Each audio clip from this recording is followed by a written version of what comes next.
আল্লাহর নবীর চরিত্র নিয়ে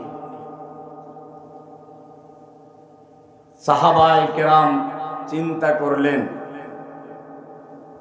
স্ত্রীর কাছে মানুষের আসল চরিত্রটা জানা যায়।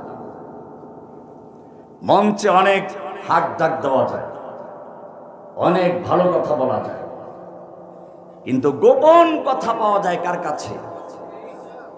চলো নবীর স্ত্রী আয়েশার কাছে গিয়ে আমরা জিজ্ঞেস করি নবীর চরিত্রটা কেমন।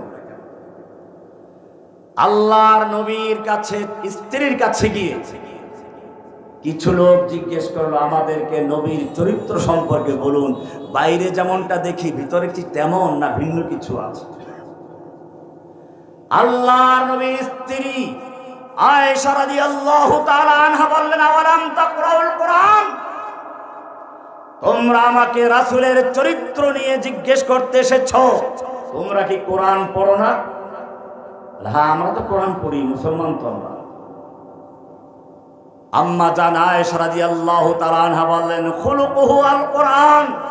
যদি তোমরা কোরআন পড়ে থাকো তাহলে জেনে রাখো, ওই কালো অক্ষরে লেখা যে কোরআন, তার বাস্তব চরিত্র, বাস্তব চিত্র, বাস্তব নমুনা হচ্ছেন মুহাম্মদুর রাসূলুল্লাহ সাল্লাল্লাহু আলাইহি ওয়াসাল্লাম। খুলুকুহু আল কোরআন। আল্লাহ নবীর শানে আল্লাহ নবীর স্ত্রী কবিতা পড়ছেন, লানা শামসুন ওয়ালিল আফাকি শামসুন ওয়া শামসি আফদালু শামসিস সামাই। হে দুনিয়ার মানুষ, তোমরা আকাশেরও একটা সূর্য দেখতে পাচ্ছ, আমারও একটা সূর্য আছে। আকাশের সূর্য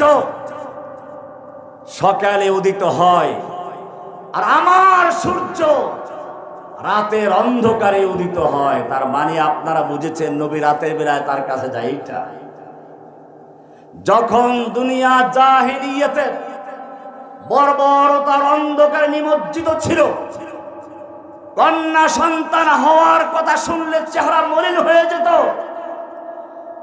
নারীদেরকে জীবন্ত কবর দেওয়া হতো, হত্যা, ধর্ষণ, খুন, লুটতরাজ ছিল তাদের নিত্যদিনের কর্মসূচি।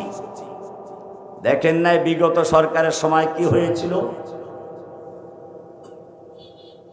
স্বামীকে গাছের সঙ্গে বেঁধে পালাক্রমে স্ত্রীকে ধর্ষণ করা হয়েছে, ঠিক কিনা? জাহাঙ্গীরনগর বিশ্ববিদ্যালয়ে